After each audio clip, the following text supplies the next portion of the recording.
एक बार फिर से आप सभी का स्वागत है मेरे प्यारे दोस्तों आपके अपने यूट्यूब चैनल पर। मेरे प्यारे दोस्त, अगर आप एमए फर्स्ट ईयर में हैं और आपने शिक्षा शास्त्र ले रखा है तो इस वीडियो को पूरा देखिएगा, क्योंकि वीडियो में जो है काफ़ी ज़्यादा मज़ा आने वाला है और वीडियो आपके लिए काफ़ी ज़्यादा इंपॉर्टेंट भी होने वाला है। ठीक है, इंपॉर्टेंट इसलिए होने वाला है मेरे प्यारे दोस्त, क्योंकि हम बात करने वाले हैं शिक्षा शास्त्र के पेपर नंबर 1 के बारे में, जिसका नाम है शिक्षा के दार्शनिक आधार। ठीक है।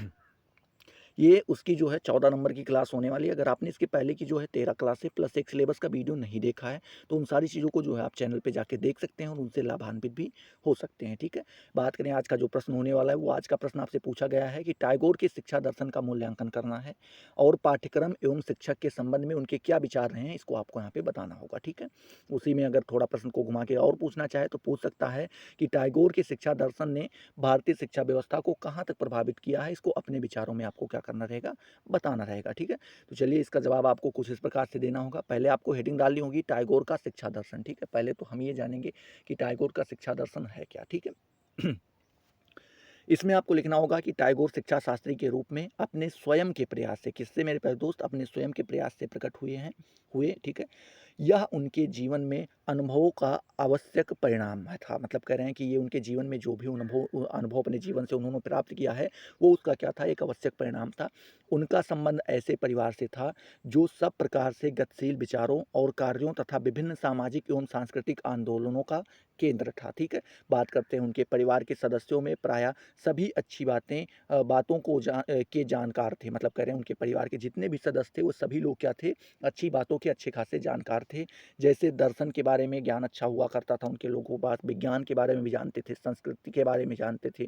ठीक है, कविता और कला संगीत के बारे में भी जानते थे, नाटक के बारे में जानते थे, राष्ट्र निर्माण, समाज सुधार, ठीक है, व्यापार व्यवसाय और आध्यात्मिक अनुभव, इन सारी चीज़ों के बारे में उनके परिवार के सदस्य जो थे वो अच्छा खासा नॉलेज रखते थे। बात करें टैगोर में ऐसी तीव्र एवं विविध ग्रहण शक्ति थी कि उन्हें इन बातों को बड़ी सरलता से करके अपना लिया। मतलब कह रहे हैं कि टैगोर के अंदर जो सीखने की इच्छा थी मेरे प्यारे दोस्त, ग्रहण करने की जो शक्ति थी, वो इतनी तीव्र थी। ठीक है, क्या थी मेरे प्यारे दोस्त, इतनी तीव्र थी कि उन्होंने सभी बातों को, जो जो उनके घर में जितनी भी खूबियाँ थीं, उन सभी चीज़ों को क्या किया, बड़ी सरलता के साथ अपने अंदर ग्रहण कर लिया, उनको अच्छे से सीख लिया। ठीक है, आगे बात करते हैं। लिखा गया है कि उपयुक्त गुणों के साथ साथ टैगोर में और भी ऐसे अनेक गुण थे जिन्होंने उनको अति महान शिक्षा शास्त्री बना दिया। मतलब कह रहे हैं कि टैगोर के अंदर ये तो गुण था ही तीव्र से सीखने का, इसके साथ साथ और भी गुण थे जिन्होंने क्या किया, उन सभी गुणों ने मिलकर इनको एक महान शिक्षा शास्त्री के रूप में हमारे सामने पेश किया। ठीक है, बात करते हैं उनकी बुद्धि इतनी तेज थी कि वह बड़ी सरलता से किसी ज्ञान को अपना बना सकते थे। मतलब कह रहे हैं कि उनकी बुद्धि इतनी तेज थी कि कोई भी ज्ञान हो, किसी भी प्रकार का ज्ञान हो, अगर उनको थोड़ा बहुत समझा दिया जाता तो वो बड़ी आसानी के साथ उस चीज़ को ग्रहण कर लेते थे। ठीक है, बात करते हैं, उन्हें विज्ञानों और मानव शास्त्रों का बहुत ज्ञान था। किसका था मेरे प्यारे दोस्त, उन्हें विज्ञान का और मानव शास्त्र का क्या था, अच्छा खासा ज्ञान था। बात करें रूसो और फ्रोबेल के समान टैगोर प्रकृति की शक्ति और गुणों को मानते थे। किसके मेरे प्यारे दोस्त, जैसे रूसो और फ्रोबेल जो थे वो जैसे प्रकृति की शक्ति को मानते थे, ठीक उसी प्रकार आपके टैगोर महोदय भी क्या मानते थे, प्रकृति की शक्ति को और उसके गुणों को मानते थे। ठीक है, बात करें पर प्रकृति से संपर्क रखने और संपर्क के कारण शिक्षा पर उसके प्रभावों को उन्होंने रूसो और फ्रोबेल के बजाय कहीं अधिक अच्छी तरह से समझा। मतलब कह रहे हैं कि प्रकृति के साथ रहना, ठीक है, उसके साथ संपर्क बना के रहना, ठीक है, और उसके संपर्क के कारण जो आपको शिक्षा पर, उसके संपर्क के कारण जो आपकी शिक्षा के ऊपर प्रभाव पड़ रहा है, उसको जो है रविन्द्रनाथ टैगोर जी ने क्या किया है मेरे प्यारे दोस्त, काफ़ी अच्छे से एक्सप्लेन किया है। किसकी अपेक्षा, फ्रोबेल और रूसो महोदय की अपेक्षा। ठीक है, बात करते हैं, सुनील चंद्र सरकार ने लिखा है, क्या लिखा है कि टैगोर ने शिक्षा को जो योगदान दिया है उसमें पेस्टोलॉजी और फ्रोबेल के कार्य सम्मिलित हैं। मतलब कह रहे हैं कि जो टैगोर जी ने क्या किया है, शिक्षा में जो कुछ भी योगदान दिया है उसमें अगर देखें तो पेस्टोलॉजी और फ्रोबेल के कार्य सम्मिलित हैं और उनके कार्यों को में जो कमियां रह गई थी उनकी पूर्ति है। मतलब कह रहे हैं कि फ्रोबेल और जो आपके पेस्टोलॉजी थे, इनके कार्यों में जो इन्होंने अपने विचार व्यक्त किए, जो इन्होंने अपने कार्य किए, उन कार्यों में जो जो कमियां थी उनको पूरा किसने किया है, आपके तो टैगोर महोदय ने किया है। ठीक है, बात करते हैं, उदाहरण के अनुसार आप यहाँ पे देख सकते हैं, फ्रोबेल की किंडरगार्टन पद्धति में खेल, नृत्य और रचनात्मक कार्यों का विशेष स्थान है। ठीक है, टैगोर ने बताया कि यह पद्धति सफलतापूर्वक तभी कार्य कर सकती है जब जीवन की कठोर वास्तविकताओं, क्या मेरे प्यारे दोस्त, जीवन की कठोर वास्तविकताओं से दूर अति सुंदर वातावरण का निर्माण किया जाए। मतलब कह रहे हैं यहाँ पे जो आपकी किंडरगार्टन पद्धति थी, ठीक है, किसने, फ्रोबेल महोदय ने जो किंडरगार्टन पद्धति दी थी, उसमें उन्होंने ये चीज़ तो बता दी थी कि उसमें खेल होना चाहिए, नृत्य होना चाहिए और रचनात्मक कार्य वहाँ पे कराए जाने चाहिए, ठीक है। लेकिन उन्होंने इस चीज़ को अधूरा छोड़ दिया था। जब तक फिर टैगोर जी आए, उन्होंने बताया कि जब तक आप उस वातावरण को नहीं क्रिएट करेंगे, उस एटमॉस्फेयर को नहीं क्रिएट करेंगे, तब तक उस शिक्षा को आप दे नहीं सकते हैं। तो इसके लिए वातावरण भी ज़रूरी होता है। तो यह किसने बताया? आपके टैगोर जी ने बताया है, ठीक है। बात करते हैं, अगली हेडिंग आपको डालना होगा शिक्षा दर्शन के आधारभूत सिद्धांत, ठीक है। किसके? टैगोर जी के अनुसार देखें तो शिक्षा दर्शन के आधारभूत सिद्धांत, टैगोर के शिक्षा दर्शन के प्रमुख आधारभूत सिद्धांत निम्न है, ठीक है। पहला सिद्धांत ये बताया गया है कि छात्रों में संगीत, अभिनय और चित्रकला की योग्यताओं का विकास किया जाना चाहिए। वो बताते हैं कि जो भी कोई छात्र है उसके अंदर संगीत, ठीक है, उसके बाद अभिनय, उसके बाद चित्रकला। संगीत का मतलब आप लोग जानते ही हैं, ठीक है, गाना बजाना जो कुछ भी होता है। अभिनय का मतलब हुआ जैसे कि कोई नाटक करते हैं, जैसे टीवी वगैरह में आप देखते हैं ना, तो वो टीवी देखते हैं, मूवी वगैरह देखते हैं, तो वो एक प्रकार का अभिनय ही होता है, ठीक है। अभिनय और चित्रकला, इन चीज़ों का जो है योग्यता बालक के अंदर कैसी होनी चाहिए? अच्छी खासी होनी चाहिए। ये कौन मानते हैं? आपके टैगोर महोदय मानते हैं, ठीक है। अब देखते हैं दूसरी विशेषता उन्होंने क्या बताई है। दूसरी विशेषता ये बताई है मेरे प्यारे दोस्त कि छात्रों को भारतीय विचारधारा और भारतीय समाज की पृष्ठभूमि का स्पष्ट ज्ञान प्रदान किया जाना चाहिए। मतलब कह रहे हैं जो भी छात्र है उसको ये बताना चाहिए कि भारतीयों का विचारधारा क्या रही है, ठीक है, भारतीय विचारधारा क्या है, इसके बारे में उसको वाकिफ कराना होगा और भारतीय समाज की जो पृष्ठभूमि है उसको भी आराम से उसको समझाना होगा, ठीक है। ये आपका दूसरा कार्य हो जाता है। तीसरा कार्य उनका ये हो जाता है छात्रों को उत्तम मानसिक पोषण, मतलब जो छात्र होते हैं उनको एक उत्तम मानसिक पोषण दिया जाना चाहिए, ठीक है। मानसिक पोषण का मतलब समझ रहे हैं कि उनके उसके दिमाग को अच्छे से डेवलप किया जाए, किसी भी प्रकार की दिमाग में कमी ना आने पाए, जिससे कि विकास विचारों के पर्यावरण में हो। मतलब कह रहे हैं कि जिससे कि उसका जो विकास है वो विचारों के पर्यावरण में हो। विचारों का मतलब उसके दिमाग में नए नए प्रकार के विचार आते रहें, ठीक है, नई नई आइडियाज़ आती रहें। बात करते हैं चौथी विशेषता उन्होंने बताई है कि छात्रों को नगर, क्या मैं, दो, छात्रों को नगर की गंदगी और अनैतिकता से दूर प्रकृति के घनिष्ठ संपर्क में रखकर शिक्षा दी जानी चाहिए। वो बताते हैं कि जो छात्र होते हैं उनको नगर से दूर कर देना चाहिए, क्योंकि नगर में जो गंदगियाँ होती हैं उनसे दूर करना चाहिए। नगर में जो अनैतिकताएँ पाई जाती हैं उनसे दूर करना चाहिए और उनको प्रकृति के संपर्क में, ठीक है, प्रकृति के घनिष्ठ संपर्क में ऐसा रखना चाहिए जहाँ पे उनको वो सारे वातावरण मिलते हों, वो पूरा वातावरण उनको मिलता हो जो प्रकृति से संबंधित है, उसमें रखकर उसको शिक्षा दी जाए, ठीक है। पाँचवीं विशेषता ये बताते हैं कि शिक्षा राष्ट्रीय होनी चाहिए। कैसी होनी चाहिए? उसके अंदर राष्ट्रीयता पाई जानी चाहिए। उसमें उसे भारतीय अतीत एवं भविष्य का पूर्ण ध्यान रखना चाहिए। मतलब कह रहे हैं कि भारत के अतीत, मतलब कि भूतकाल में क्या हुआ हमारे साथ उसको भी, ठीक है, और जो भविष्य में होने वाला है उसके बारे में भी क्या होना चाहिए, उसको अच्छा ज्ञान, अच्छा खासा ज्ञान होना चाहिए, ठीक है। इन सारी चीज़ों से भी उसको वाकिफ कराना होगा, परिचित कराना होगा। छठी विशेषता वो बताते हैं कि शिक्षा का समुदाय, क्या मेरे प्यारे दोस्त, शिक्षा का समुदाय के जीवन से घनिष्ठ संबंध होता है। जो शिक्षा का समुदाय है मेरे प्यारे दोस्त, शिक्षा का जो है समुदाय के जीवन से, जो समुदाय का जीवन होता है उससे एक घनिष्ठ संबंध होता है, ये भी उसको जानना चाहिए। सातवां बताते हैं कि शिक्षा का माध्यम मातृभाषा होनी चाहिए। कैसी होनी चाहिए? मातृभाषा, मतलब जो उसकी मातृभाषा है। जैसे मान लीजिए हम लोगों की मातृभाषा हिंदी है तो हम क्या करते हैं, हिंदी में पढ़ने का ज़्यादा प्रयास करते हैं। लेकिन लेकिन लेकिन देखो अभी सब कुछ बदल चुका है। अब क्या होता है कि हमारे 20% बच्चे ही मातृभाषा में पढ़ रहे हैं, बाकी 80% बच्चे इंग्लिश मीडियम में पढ़ रहे हैं, कोई सीबीएसई, कोई आईसीएसई बोर्ड, और ना तो ना तो उनको मातृभाषा के बारे में ही नॉलेज है और ना ही दूसरी भाषाओं के बारे में भी नॉलेज है, ठीक है। मतलब अगर कोई एक चीज़ पूछ लो तो उनको ना तो हिंदी के बारे में भी आता है, ना अच्छे से वो हिंदी पढ़ सकते हैं और ना ही वो अंग्रेजी के बारे में कोई नॉलेज रखते हैं। तो ये तो हमारे जो है बर्बादी का एक काम है। टैगोर जी ने सही कहा है कि जब किसी भी बालक को शिक्षा देनी हो तो उसकी मातृभाषा का प्रयोग किया जाना चाहिए, क्योंकि वो घर पर जब रहता है तो उसी भाषा का प्रयोग करता है, तो उसमें वो अच्छे से समझ पाएगा उन चीज़ों को। आठवीं बताते हैं कि शिक्षा का मुख्य उद्देश्य उद्देश्य व्यक्ति की जन्मजात शक्तियों का विकास करके उसके व्यक्तित्व का सर्वांगीण और सामंजस्यपूर्ण विकास करना होना चाहिए। मतलब बताते हैं कि जो व्यक्ति के अंदर जन्मजात शक्तियाँ पाई जाती हैं, शिक्षा का ये उद्देश्य होना चाहिए कि व्यक्ति के अंदर जो जन्मजात शक्तियाँ पाई जाती हैं, मतलब जैसे ही जन्म लेता है उसके साथ जो शक्तियाँ होती हैं उनको क्या करना चाहिए, डेवलप करना चाहिए, विकसित करना चाहिए, ठीक है। और उनके व्यक्तित्व का सर्वांगीण, मतलब उनका जो व्यक्तित्व है, पर्सनालिटी, उसका पूर्ण रूप से, पर्सनालिटी का मतलब ये नहीं होता है कि आपने किसी देखा भाई क्या गजब की पर्सनालिटी, मतलब बॉडी अच्छी बनी है तो पर्सनालिटी, बोलना भी पर्सनालिटी के अंदर आता है, उठना बैठना भी पर्सनालिटी के अंदर आता है, दिखना भी पर्सनालिटी के अंदर आता है। तो ये सारी चीज़ें पर्सनालिटी के अंदर आ जाती है। तो उन सभी चीज़ों का विकास होना चाहिए, सर्वांगीण विकास और सामंजस्यपूर्ण, मतलब किसी से एक विकास से दूसरे के ऊपर प्रभाव ना पड़े, सामंजस्यपूर्ण मतलब एक आराम से जो है उन चीज़ों का विकास करना चाहिए, ठीक है। नौवां बताते हैं, जनसाधारण की शिक्षा के लिए देसी प्राथमिक विद्यालयों का विकास होना चाहिए। मतलब कह रहे हैं जो जनसाधारण होते हैं उनकी अगर शिक्षा देना चाहते हैं तो उनके लिए देसी प्राथमिक विद्यालयों का विकास करवाना चाहिए, ठीक है। 10वां नंबर बताते हैं, यथासंभव शिक्षण विधि का आधार जीवन प्रकृति। क्या मेरे प्यारे दोस्त, कह रहे हैं यथासंभव जो जीवन शिक्षण विधि है उसका आधार जो है जीवन प्रकृति और समाज का समाज की वास्तविक परिस्थितियां होनी चाहिए। मतलब कह रहे हैं कि जो शिक्षण विधि है उसका आधार क्या होना चाहिए, जो हमारे जीवन प्रकृति और समाज की वास्तविक इस समय की परिस्थितियां हैं उसी के आधार पे होनी चाहिए, ठीक है, शिक्षण विधियां हमारी। चलिए अगली हेडिंग आपको डालना होगा शिक्षा का अर्थ। टैगोर जी ने जो है शिक्षा के अर्थ के बारे में भी चर्चा की है यहाँ पे।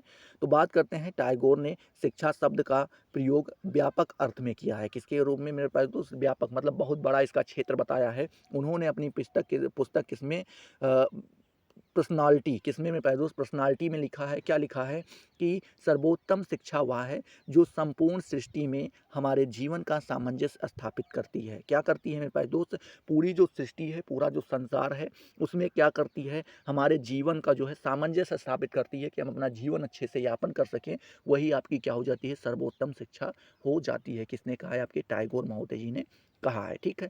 बात करते हैं आगे, तो लिखा गया है संपूर्ण सृष्टि से टैगोर का अभिप्राय है। क्या बताते हैं कि जो संपूर्ण सृष्टि, यहाँ पे शब्द यूज किया है उन्होंने, तो उसका टैगोर जी का जो उनका अभिप्राय है उसकी अगर हम बात करें तो वो कहते हैं कि संसार की चर और अचर, क्या मेरे प्यारे दोस्त, चर और अचर, ठीक है, जड़ और चेतन, सजीव और निर्जीव सभी वस्तुओं से, मतलब कह रहे हैं कि जितनी भी संसार की वस्तुएं पाई जाती हैं, चाहे चर अचर हों, जड़ में, चेतन में, जड़ का मतलब होता है कि बेहोशी हालत में, जिसमें कोई वो ना पाया जाता हो, चेतना की मतलब होता है कि जागृत अवस्था में हो, सजीव हो, निर्जीव हो, इस प्रकार से। तो इन सभी वस्तुओं के चीज़ों को क्या करते हैं, इसी आपके संपूर्ण सृष्टि या फिर संसार के अंदर जो है क्या कर लेते हैं, समेट लेते हैं, ठीक है। बात करें इन वस्तुओं से हमारे जीवन का सामंजस्य तभी हो सकता है जब हमारी समझ शक्तियाँ पूर्ण रूप से विकसित होकर उच्चतम बिंदु पर पहुंच जाए, ठीक है। बात करते हैं, इसी को टैगोर ने पूर्ण मनुष्यत्व, क्या मेरे प्यारे दोस्त, इसी को टैगोर जी ने क्या किया है, पूर्ण मनुष्यत्व कहा है। क्या कहा है, पूर्ण मनुष्यत्व कहा है। शिक्षा का कार्य है इसे हम इसे हम स्थिति में पहुंचाना, मतलब कह रहे हैं क्या करना है, इसे हमें इस स्थिति में पहुंचाना, मतलब कह रहे हैं शिक्षा का कार्य यह है कि हमें इस स्थिति में वो पहुंचाए, ठीक है, किस स्थिति में, जिससे वो क्या हो सके, पूर्ण मनुष्यत्व का क्या हो सके, विकास हो सके, ठीक है। बात करें इस दृष्टिकोण से टैगोर के अनुसार शिक्षा विकास की प्रक्रिया है, ठीक है। क्या है, शिक्षा क्या है, एक विकास की प्रक्रिया है, टैगोर जी के इस दृष्टिकोण से हम कह सकते हैं, ठीक है। आगे लिखते हैं यहाँ पे कि वह मनुष्य का शारीरिक, बौद्धिक, आर्थिक, व्यावसायिक, धार्मिक और आध्यात्मिक विकास करती है। अतः टैगोर के विचार में शिक्षा का रूप अत्यंत व्यापक है, ठीक है। कहते हैं कि इन सारी चीज़ों को देखते हुए हम कह सकते हैं कि टैगोर जी के अनुसार जो है शिक्षा का रूप जो हो जाता है वो क्या होता है, अत्यंत व्यापक, मतलब काफ़ी ज़्यादा बड़ा हो जाता है, ठीक है। अब हम बात करते हैं किसके बारे में, आगे दिया गया है कि शिक्षा के व्यापक अर्थ के अंतर्गत टैगोर ने शिक्षा के प्राचीन भारतीय आदर्श को स्थान दिया है। क्या मेरे पास दोस्त, शिक्षा के अर्थ के अंतर्गत जो है टैगोर जी ये भी बताते हैं कि जो हमारी शिक्षा की प्राचीन भारतीय आदर्श रहे हैं उनको भी सम्मिलित किया जाना चाहिए। यह आदर्श था सा विद्या या विमुक्ति। क्या मेरे पास दोस्त, सा विद्या या विमुक्ति। आगे लिखते हैं, इस आदर्श के अनुसार शिक्षा मनुष्य को आध्यात्मिक ज्ञान देकर उसे जीवन और मरण से क्या करती है, मुक्ति कराती है, ठीक है। क्या कराती है, मुक्ति कराती है। सा विद्या या विमुक्ति का मतलब यही होता है मेरे प्यारे दोस्त, क्या होता है कि जिसके पास विद्या होगी, जिसके पास ज्ञान होगा, जिसको जो शिक्षित होगा वही क्या होगा, मुक्ति का वो बनेगा, क्या बोलते हैं, मतलब मुक्ति पा पाएगा, ठीक है? तो आपको अगर मुक्ति पाना है तो उसके लिए आपको क्या करना होगा, शिक्षा से वाकिफ़ होना होगा, विद्या आपको ग्रहण करनी होगी। आगे लिखते हैं टैगोर ने शिक्षा के इस प्राचीन आदर्श को व्यापक रूप दिया है। जो ये आदर्श आपने बताया है क्या कौन-सा कि सा विद्याया विमुक्तते, इसको जो है टैगोर जी ने काफ़ी बड़े अर्थ में जो है प्राचीन आदर्श को क्या किया है, व्यापक रूप में प्रस्तुत किया है हमारे सामने। उनके अनुसार मनुष्य को शिक्षा द्वारा उस ज्ञान का संग्रहण करना चाहिए। क्या मेरे प्यारे दोस्त, संग्रह करना चाहिए जो उसके पूर्वजों द्वारा संचित किया जा चुका है। मतलब कह रहे हैं कि बालक को उन सभी ज्ञानों को जो है क्या करना चाहिए, ग्रहण करना चाहिए जो उनके पूर्वजों ने पहले से क्या कर रखा है, ग्रहण कर रखा है। तो उनसे भी उनको क्या होना चाहिए, वाकिफ होना चाहिए। ठीक है, बात करते हैं स्वयं टैगोर ने लिखा है, सच्ची शिक्षा संग्रह किए गए लाभप्रद ज्ञान के प्रत्येक अंग के प्रयोग करने में है। ठीक है, मतलब कह रहे हैं कि जो सच्ची शिक्षा का संग्रह होता है, ठीक है, शिक्षा ग्रहण करना जो होता है, किए गए लाभप्रद ज्ञान मतलब उससे द्वारा जो लाभप्रद हमें ज्ञान प्राप्त होते हैं, ठीक है, के प्रत्येक अंग के प्रयोग करने में है। मतलब उन सभी अंगों को क्या करना चाहिए, आपको प्रयोग करना चाहिए उस अंग के वास्तविक स्वरूप को जानने और जीवन में जीवन के लिए सच्चे आश्रय का निर्माण करने में है। ठीक है, कौन कहते हैं, आपके टैगोर महोदय कहते हैं। आगे आपको हेडिंग डालनी होगी शिक्षा के उद्देश्य। क्या डालनी होगी मेरे प्यारे दोस्त, शिक्षा के उद्देश्य। तो हेडिंग आप डाल लीजिए शिक्षा के उद्देश्य के बारे में। ठीक है, यहाँ पे हम इसके बारे में भी चर्चा करेंगे। तो टैगोर द्वारा निर्धारित किए गए जाने वाले शिक्षा के प्रमुख उद्देश्य निम्नलिखित हैं। मतलब कह रहे हैं टैगोर जी ने जो है शिक्षा के कुछ उद्देश्य को यहाँ पे निर्धारित किया है। पहला उन्होंने बताया है, क्या बताया है कि पूर्ण जीवन की प्राप्ति के लिए बालक का पूर्ण विकास करना। मतलब कह रहे हैं कि अगर आपको पूर्ण जीवन की प्राप्ति करना चाहते हैं तो बालक का जो है पूर्ण विकास आपको करना होगा। ठीक है, दूसरा बताते हैं बालक का व्यक्तिक, व्यवसायिक और सामाजिक विकास करना। मतलब कह रहे हैं बालक की जो व्यक्तिक मतलब पर्सनल जो होती हैं या इंडिविजुअल जो होती हैं शक्तियाँ, उनको डेवलप करना ही होता है।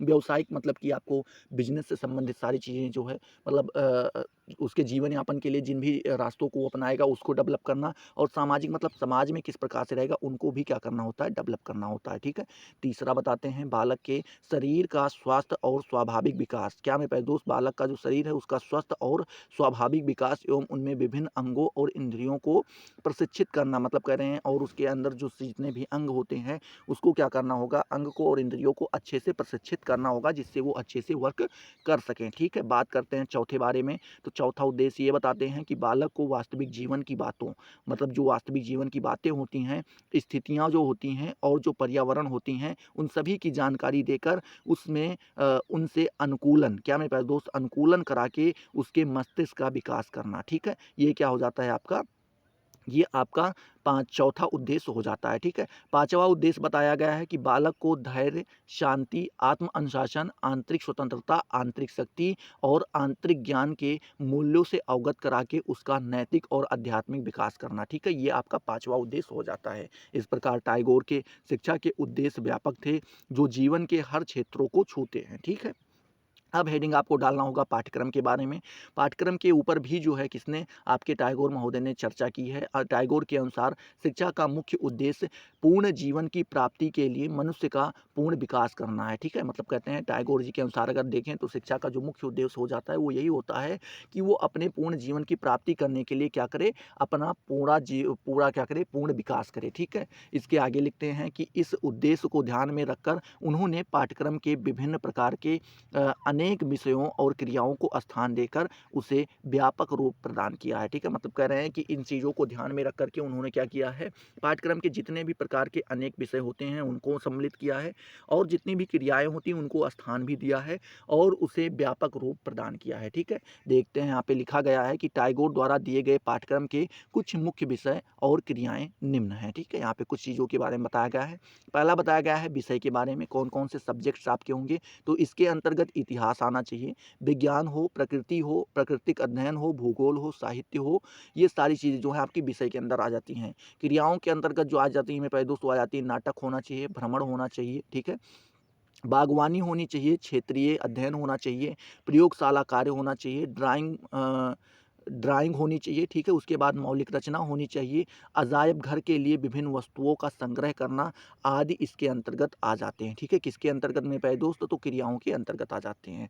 अतिरिक्त पाठ्यक्रम क्रियाएं जो होती हैं उसके अंतर्गत खेल कूद आ जाता है, समाज सेवा आ जाती है, ठीक है, छात्र स्वशासन आ जाता है। ये सारी चीज़ें इनको सम्मिलित किया जाता है। डॉक्टर मुखर्जी का कथन भी है कि इस दृष्टिकोण से टैगोर की शिक्षा संस्था में लागू किया जाने वाला पाठ्यक्रम क्रिया प्रधान पाठ्यक्रम रहा है। मतलब का आपके जो है डॉक्टर मुखर्जी कहते हैं कि जो टैगोर जी ने जिस पाठ्यक्रम के ऊपर चर्चा की है, जिस पाठ्यक्रम के बारे में जो है चर्चा की है, जिसके बारे में बताया है उन्होंने या आपने प्रस्तुत किया है जिस पाठ्यक्रम के को, उसको बताते हैं कि शिक्षा संस्था में लागू किया जाने वाला पाठ्यक्रम क्या है? क्रिया प्रधान है। कैसा है मेरे प्यारे दोस्त? क्रिया प्रधान है, ठीक है। अब बात करते हैं शिक्षण विधि के बारे में, ठीक है, टीचिंग मेथड के बारे में हम बात करते हैं।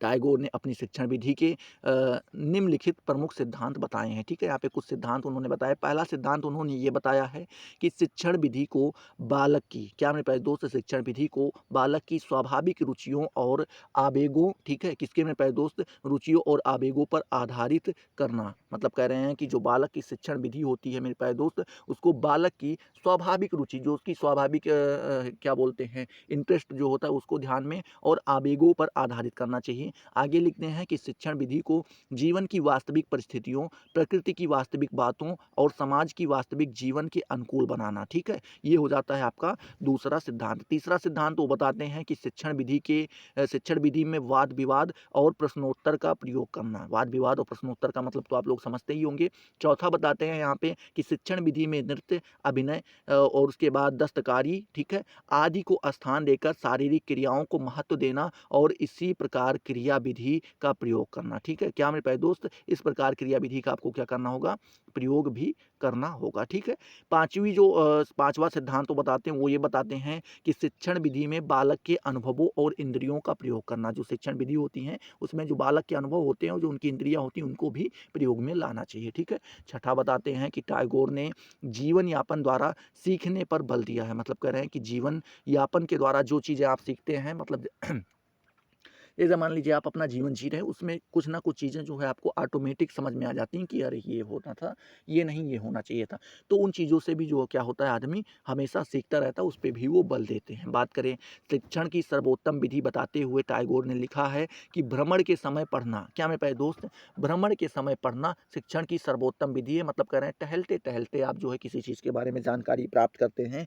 मान लीजिए आपको जो है बौद्ध के बारे में पढ़ना था तो आप सारनाथ चले गए, श्रावस्ती चले गए, वहाँ से आपने जो चीज़ों को ग्रहण किया, वो चीज़ें क्या होती हैं? सर्वोत्तम विधि होती है पढ़ने की, ठीक है। कौन बताते हैं? आपके टैगोर महोदय बताते हैं। चलिए, अगली हेडिंग आपको डालना होगा शिक्षक का स्थान। टैगोर ने जो है शिक्षक का क्या स्थान बताया है, तो इसमें लिखते हैं कि टैगोर ने शिक्षण विधि की तुलना में शिक्षक को बहुत अधिक महत्वपूर्ण स्थान प्रदान किया करते हुए लिखा है।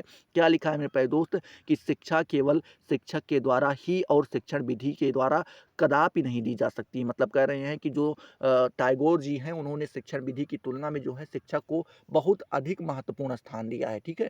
क्यों दिया है? क्योंकि वो कहते हैं कि शिक्षा केवल शिक्षक के द्वारा ही दी जा सकती है, ना कि शिक्षण विधि के द्वारा, ठीक है। बात करते हैं मनुष्य केवल मनुष्य से ही सीख सकता है, अतः शिक्षक को पूर्वग्राही संकीर्ण, ठीक है, उसके बाद अहिष्णुता अधीन एवं अहंकारी नहीं होना चाहिए, ठीक है। मतलब कह रहे हैं उसको पूर्वग्राही संकीर्ण नहीं होना चाहिए, अहिष्णुता अधीन नहीं होना चाहिए और उसके बाद अहंकारी, इस प्रकार का टीचर बिल्कुल भी नहीं होना चाहिए, ठीक है। बात करते हैं इस प्रकार टैगोर ने शिक्षक को शिक्षा व्यवस्था में प्रमुख आधार माना है। मतलब जो है आपके टैगोर में होते हैं वो शिक्षक को जो है शिक्षा व्यवस्था में एक इम्पॉर्टेंट वैल्यू देते हैं और इस रूप में शिक्षक के कार्य निम्नलिखित बताते हैं, ठीक है। यहाँ पे कुछ कार्य भी बताते हैं कि शिक्षक के कार्य कौन कौन से होने चाहिए।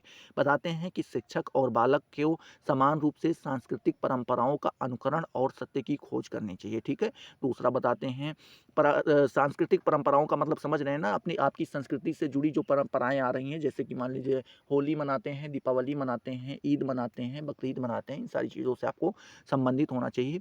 दूसरा बताते हैं कि शिक्षक को बालक के जीवन की गति, मस्तिष्क को बंधन से मुक्ति देनी चाहिए। मतलब कह रहे हैं कि जो बालक के जीवन की गति होती है मेरे प्यारे दोस्त, उसको क्या करना चाहिए? मस्तिष्क को बंधन से मुक्त कर देनी चाहिए, ठीक है।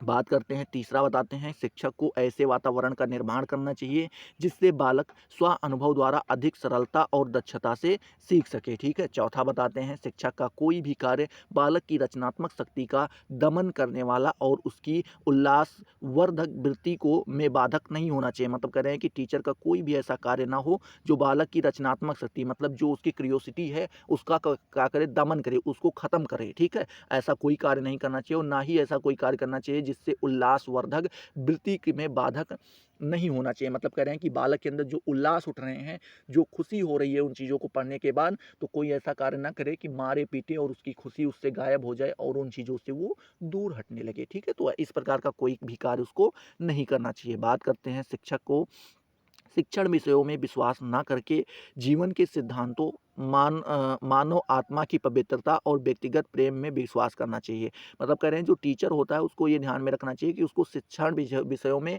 विश्वास नहीं करना चाहिए। उसको विश्वास किस में करना चाहिए, तो जीवन के जो सिद्धांत होते हैं उस पर विश्वास करना चाहिए।